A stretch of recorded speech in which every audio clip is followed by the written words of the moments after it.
You know, there's something quite peculiar about the way we navigate our social worlds. We spend enormous amounts of energy trying to decode the hidden messages in people's behavior, searching for signs, reading between lines, analyzing tones of voice and facial expressions. We become amateur detectives of the human heart, convinced that somewhere beneath the surface of politeness and social convention, people are harboring secret feelings about us, particularly negative ones. And isn't it fascinating how readily we believe that someone might secretly hate us? How quickly we can construct entire narratives of hidden hostility from the smallest gestures, a delayed text message, a brief conversation, an ambiguous expression. We become convinced that beneath their smile lies contempt, that behind their words lurks judgment, that underneath their civility sits a profound dislike they're carefully concealing from us. But here's what's really happening, and it's far more interesting than any list of behavioral signs could ever reveal. What you're experiencing isn't actually a problem of other people's hidden feelings at all. It's a symptom of something much deeper, a fundamental confusion about the nature of the self, about the illusion of separation, and about the stories we tell ourselves to maintain a sense of being a separate individual in a threatening world. The very question, "Does this person secretly hate me?" reveals something profound about the prison we've constructed for ourselves. Because you see, the question itself assumes that you are a fixed, separate entity that can be hated, and that other people are also fixed, separate entities capable of harboring consistent feelings about you. Both assumptions are illusions, convenient fictions we've agreed upon to navigate the social world, but illusions nonetheless. Think about it for a moment. When you imagine that someone secretly hates you, who exactly is being hated? Is it the you from 5 years ago? The you from this morning? The you who will exist tomorrow? Which version of the constantly flowing, ever-changing process that you call yourself is the target of this supposed secret hatred? And who, precisely, is doing the hating? The person they were yesterday? The person they'll be next week? The mood they're in right now, which will be completely different in an hour. We treat both ourselves and others as if we were solid, unchanging objects, like rocks or buildings, when in fact we're more like rivers, constantly flowing, constantly changing, never the same from one moment to the next. And then we ask whether one river secretly hates another river, as if rivers could have such permanent attitudes toward each other. But let's go deeper, because this gets more interesting. The anxiety about whether someone secretly hates you isn't really about them at all. It's about you trying to maintain a coherent sense of self by collecting evidence about how others perceive you. You're essentially outsourcing your self-image to other people, desperately trying to see yourself reflected in their eyes, and then becoming anxious when you can't quite make out what you see there. This is one of the great paradoxes of human existence. We spend our lives trying to discover who we are by looking at how others respond to us, as if we were mirrors reflecting each other endlessly, with no original image anywhere to be found. It's like two mirrors facing each other, creating an infinite regression of reflections, but there's nothing actually being reflected except more reflections. The Buddha spoke about this in his teaching of anatta, the doctrine of no self. He didn't mean that you don't exist at all, but rather that what you call yourself isn't a fixed, independent entity. It's a process, a happening, a continuous flow of experiences, thoughts, sensations, and perceptions arising in dependence on countless conditions. And the same is true for the person you imagine secretly hates you. Now, have you ever noticed how the people you suspect of secretly hating you are usually the ones whose approval you most desperately seek? This isn't a coincidence. The mechanism is quite precise. You project enormous importance onto certain people, you invest them with the power to validate or invalidate your worth, and then you become hypervigilant to any sign that they might not be giving you that validation. Every neutral interaction becomes potentially threatening. Every moment they're not explicitly approving of you becomes a moment they might be disapproving of you. But here's the thing, and please really sit with this for a moment. That whole dynamic, that whole painful cycle, exists entirely in your own mind. The other person is probably not thinking about you nearly as much as you imagine. They're caught up in their own dramas, their own anxieties, probably worried about who secretly hates them. You're both like actors so absorbed in rehearsing your own lines that you barely notice the other person is even in the scene. When you understand this deeply, not just intellectually but in your bones, something remarkable happens.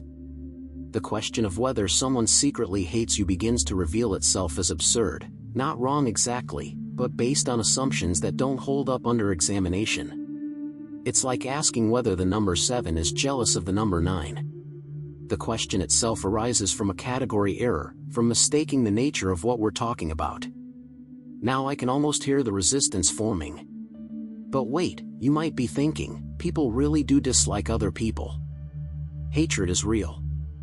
Hostility exists. Are you saying it's all just in my head? And that's a fair objection, but you're still thinking in the old categories, still trying to fit this insight back into the framework that created the problem in the first place.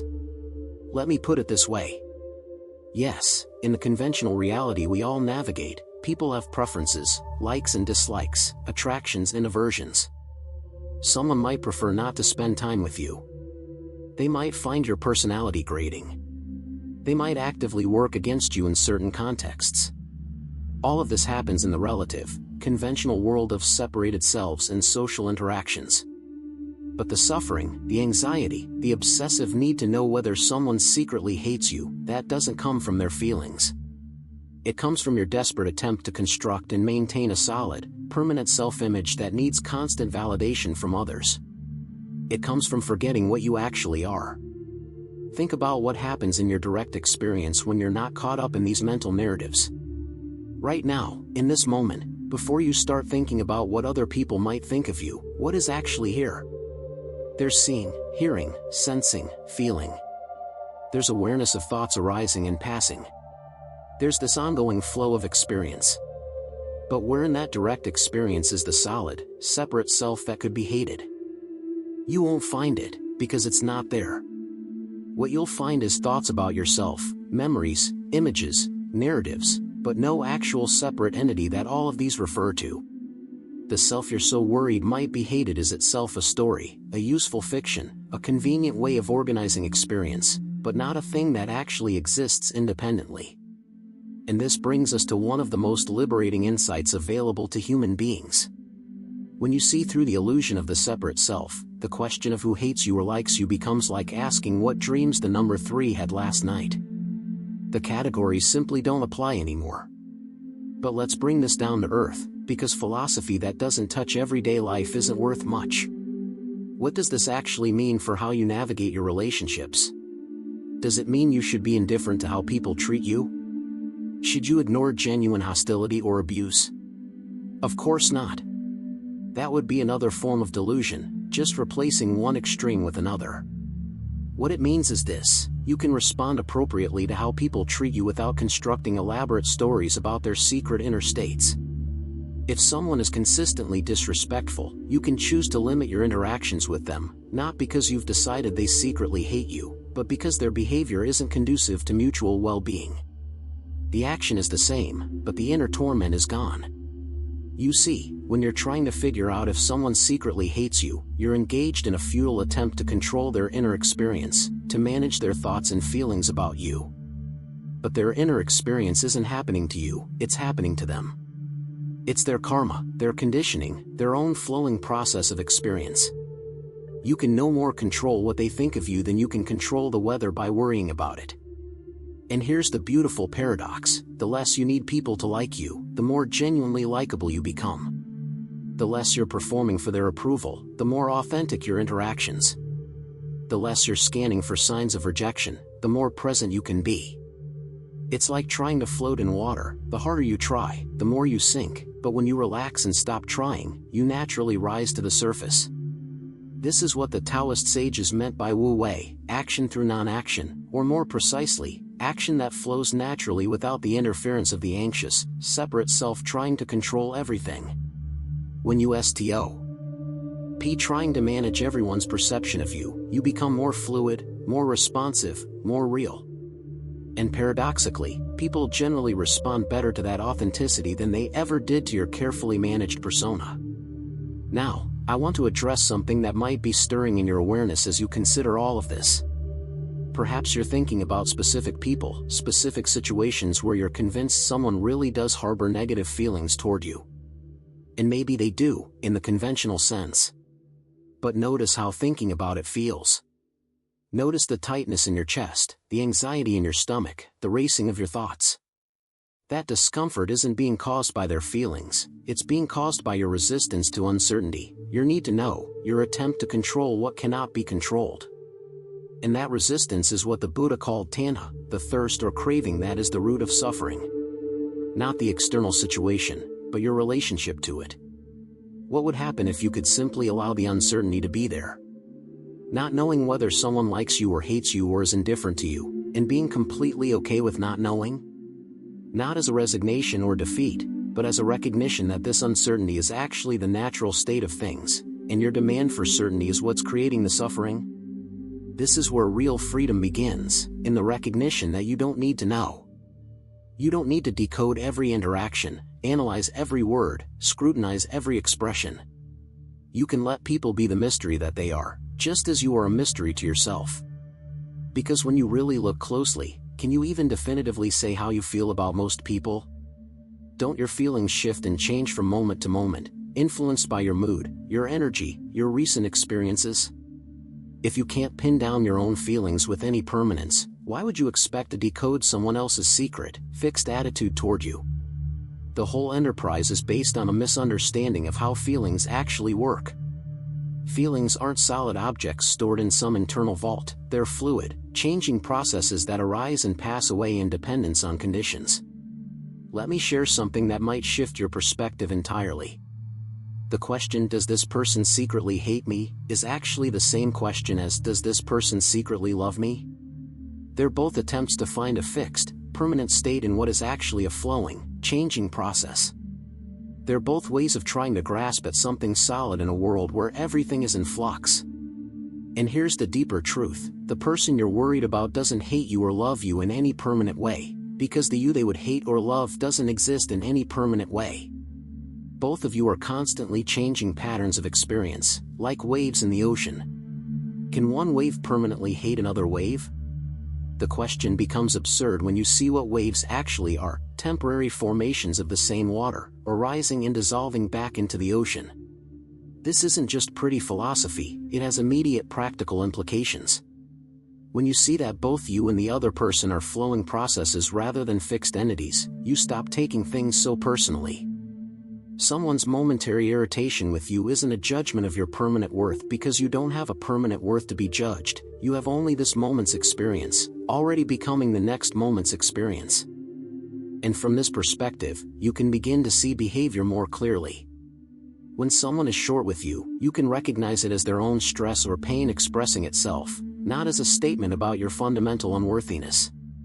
When someone seems distant, you can allow for the 1,000 possible reasons that have nothing to do with you. You become less of an interpreter of hidden meanings and more of a simple observer of what's actually happening. But there's an even deeper layer to this, and it requires a bit of a leap in understanding. Stay with me here, because this is where it gets truly interesting. The whole drama of, does this person secretly hate me, is predicated on the assumption that you and the other person are genuinely separate. That there's a clear boundary between you and them, that you're independent, autonomous entities interacting across a divide. But is that actually true in your direct experience? Think about a conversation you had recently. Where exactly does you end and the other person begin? Their words arise in your awareness. Your response arises in dependence on their words. Their reaction arises in dependence on your response. It's a single, unified process, not two separate processes happening to accidentally coincide. You're not two separate waves colliding, you're both part of the same ocean, moving together in a complex dance that includes both of you and everything else. This is what Advaita Vedanta points to with its teaching of non-duality. Not that you and the other person are the same in some vague, poetic sense, but that the apparent separation between you is a conceptual overlay on what is actually a unified field of experience. The boundary you draw between self and other is useful for practical purposes, but it's not ultimately real. It's like the equator, useful for navigation, but you'll never find it if you go looking for it. And when you glimpse this non-separation, even for a moment, the entire question of who secretly hates you dissolves. Not because you've answered it, but because you've seen through the framework that made the question seem important. It's like waking up from a dream where you were worried about what the other dream characters thought of you, and realizing that they were all just aspects of your own mind anyway. Now, I can feel the resistance again. This sounds like solipsism. Are you saying other people aren't real? That their feelings don't matter? No, that's not what I'm saying at all. Other people are just as real as you are, which is to say, they're not the fixed, separate entities that we conventionally take them to be. Their feelings do matter, they're part of the flowing process of reality just like everything else. But they're not permanent states directed at a permanent you, and recognizing this doesn't diminish their reality, it actually allows you to see them more clearly. When you stop projecting your own narratives onto other people's behavior, you can actually see them for the first time. When you're not frantically scanning for signs of hidden hatred, you might notice that most people are simply navigating their own experience, doing the best they can with their own confusion and pain and occasional moments of clarity. They're not thinking about you as much as you imagine, and when they do think about you, it's usually through the filter of their own concerns, their own stories, their own illusions of separation. And here's something else that becomes clear: the same mechanism that makes you worry someone secretly hates you also prevents you from seeing genuine love and kindness when it's offered. Because you're so busy analyzing and interpreting, looking for hidden meanings and secret messages, that you miss the simple, direct experience of connection. Someone offers you genuine warmth, and you immediately start wondering what they want, what they're really thinking, what their hidden agenda might be. You've become so suspicious of appearances that you can't accept anything at face value anymore. This is the prison of the analytical mind. It can dissect everything into smaller and smaller pieces, but in the process, it kills the living reality it was trying to understand. It's like trying to find out what makes a flame beautiful by breaking it down into its chemical components. You'll learn about combustion and oxidation, but you'll have missed the beauty entirely. So what's the alternative? How do you actually live in the world once you've seen through these illusions? Do you become passive, indifferent, uncaring? Again, no. What happens is something much more subtle and interesting. You begin to relate to people from presence rather than from narrative. Instead of constantly running the story of how they might be judging you, you simply notice what's actually happening in this moment. You respond to what is, rather than to what you imagine might be hiding beneath what is. And paradoxically, this makes you much more sensitive to people's actual states, because you're not overlaying your projections and interpretations on everything they do. This is what it means to be awake in your relationships, to be present with what is, without the constant interference of the storytelling mind. Someone is curt with you, and you simply notice the curtness without immediately constructing a story about what it means about you. Someone is warm with you, and you receive the warmth without immediately questioning its authenticity. You move through your interactions like water flowing around rocks, responsive but not resistant, accommodating but not passive. And from this place of presence, appropriate action arises naturally.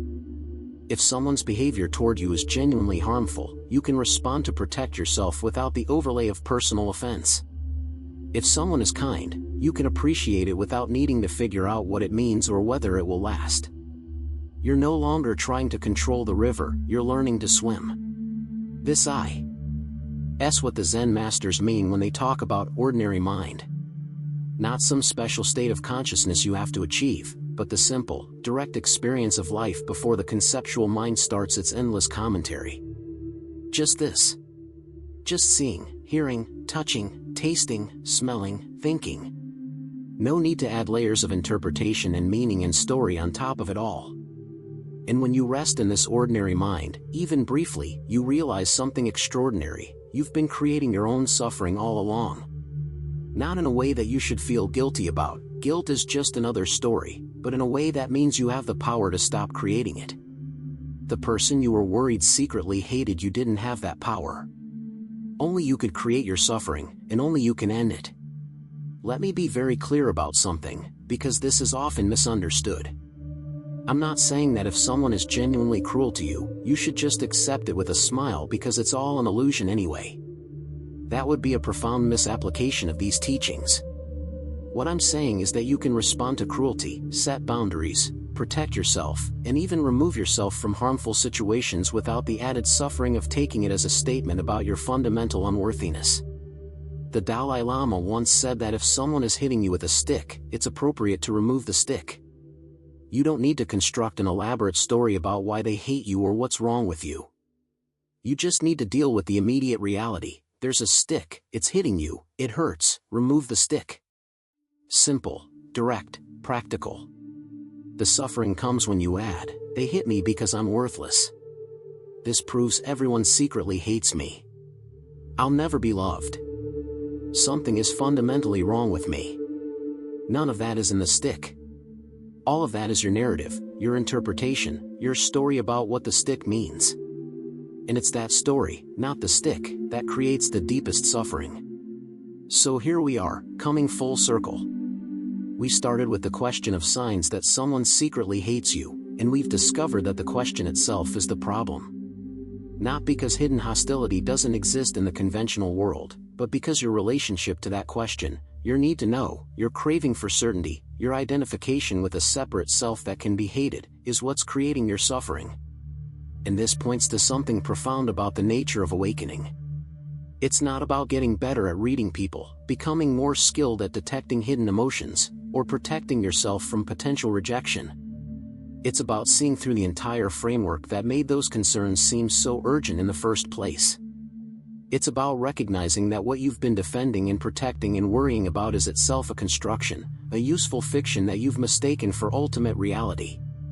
When this recognition deepens, when it moves from being an interesting intellectual idea to a lived reality, something shifts fundamentally. You still have preferences. You still enjoy kindness and prefer it to cruelty. You still have relationships and navigate social dynamics. But the desperate quality is gone. The need to know is gone. The fear of hidden rejection is gone. What remains is a kind of lighthearted engagement with life. You can participate fully in relationships without taking them so seriously. You can care about people without needing them to validate your existence. You can be hurt without being destroyed. You can be loved without clinging to it. Because you've discovered that your well-being doesn't depend on managing everyone's perception of you, it depends on seeing through the illusion that you're a separate self that needs to be managed in the first place. And this, ultimately, is the deepest teaching available to us. Not that you should stop caring about relationships, not that you should become aloof or detached, but that you should see clearly what's actually happening. The drama of who secretly hates you is a dream. The anxiety about hidden rejection is a dream. The desperate need for approval is a dream. And you can wake up from that dream while still participating fully in the play of life. Because here's the final paradox, the one that brings it all together. When you stop being so concerned with whether people like you or hate you, you become the kind of person who's easier to like. Not because you've learned better social skills or become more manipulative, but because you've become more real. More present. More authentic.